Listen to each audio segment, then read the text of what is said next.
할렐루야, 기도의 말씀에 오신 여러분 사랑하고 축복합니다. 오늘 말씀은 마태복음 10장 16에서 33절입니다.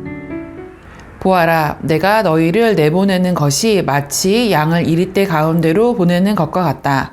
그러므로 너희는 뱀과 같이 슬기롭고 비둘기와 같이 순진해져라. 사람들을 조심하여라. 그들이 너희를 법정에 넘겨주고 그들의 회당에서 매질을 할 것이다. 아멘. 사랑하는 여러분, 오늘 본문은 제자들을 파송하시며 하신 예수님의 말씀입니다. 그런데 이 말씀을 찬찬히 읽다 보면 격려보다 먼저 현실을 보여주시는 말씀이라는 것을 알게 됩니다. 예수님은 제자들에게 기대를 심어주시기보다 그들이 어떤 존재인지부터 분명히 말씀하십니다. 그리고 그 정직한 진단 속에서 제자의 길을 시작하게 하십니다. 오늘 본문에서 예수님은 제자들을 가리켜 양이라고 부르십니다. 스스로를 지킬 능력이 거의 없는 존재, 위협 앞에서 달리 대처할 수 없는 연약한 존재죠. 예수님은 제자들의 가능성이나 잠재력을 먼저 말씀하지 않으십니다. 그들의 연약함을 아주 분명하게 인정하신 상태에서 이들을 세상으로 보내십니다. 그리고 양을 이리 가운데로 보내는 것과 같다고 말씀하시며 앞으로 마주하게 될 현실이 결코 쉽지 않을 것임을 숨기지 않으십니다. 제자들 앞에 놓인 현실은 분명합니다. 박해는 가능성 정도가 아니라 확정된 미래였습니다. 맞고 끌려가고 미움받고 심지어 죽임당하는 일까지 이어질 것이라고 말씀하십니다. 여러분, 제자의 길은 안전한 길이 아닙니다. 오히려 가장 연약한 상태로 가장 거친 현실 속으로 들어가는 길입니다. 이 모습은 전혀 낯설지가 않죠. 마치 이 땅을 살아가는 우리의 모습과 닮아 있습니다. 우리는 열심히 살아보려 애쓸수록 스스로를 지켜내려고 노력할수록 오히려 더 자주 무력함에 부딪힙니다.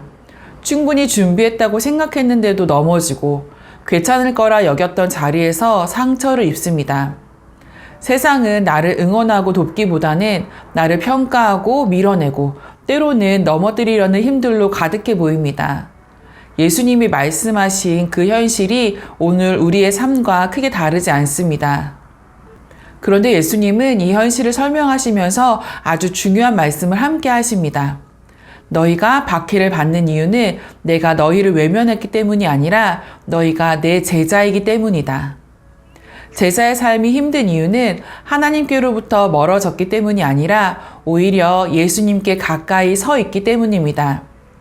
예수님을 닮아 살아가려고 할 때, 그분의 방향으로 한 걸음 더 나아갈 때 세상과의 긴장은 자연스럽게 생겨납니다. 박해는 실패의 증거가 아니라 제자됨의 흔적일 수 있습니다. 예수님은 제자들에게 현실을 부정하라고 말씀하지 않으십니다. 박해가 사라질 것이라고도 약속하지 않으십니다. 대신 같은 말씀을 3번이나 반복하십니다. 두려워하지 말아라.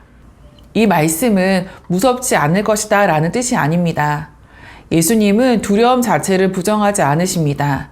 대신 두려움의 방향을 바로 잡으십니다. 사람들은 우리를 해칠 수 있습니다. 관계를 끊고 명예를 무너뜨리고 몸을 상하게 할 수도 있습니다. 그러나 예수님은 분명히 말씀하십니다. 그들은 우리의 영혼을 죽일 수 없는 자들입니다. 그들의 힘에는 분명한 한계가 있습니다. 그래서 예수님은 말씀하십니다. 우리가 두려워해야 할 분은 오직 하나님 한 분뿐이라고요. 그 이유는 하나님이 무서운 분이기 때문이 아닙니다.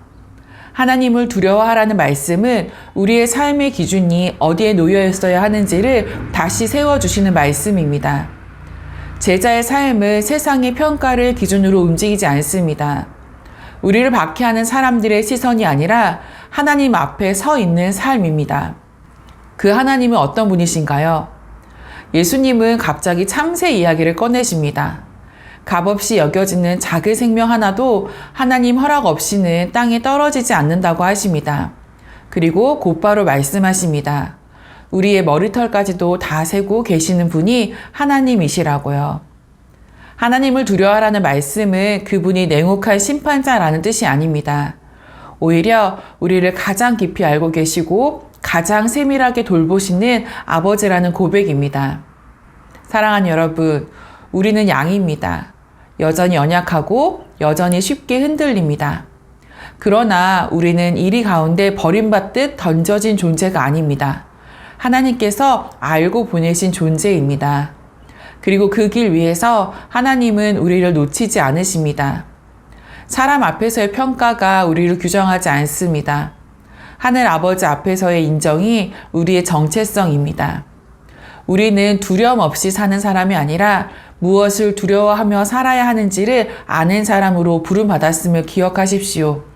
세상의 소리보다 하나님의 시선을 더 의식하며 밖에 속에서도 제자의 자리에서 물러서지 않는 삶으로 오늘 우리의 걸음을 다시 세워가기를 소망합니다. 오늘도 승리하세요.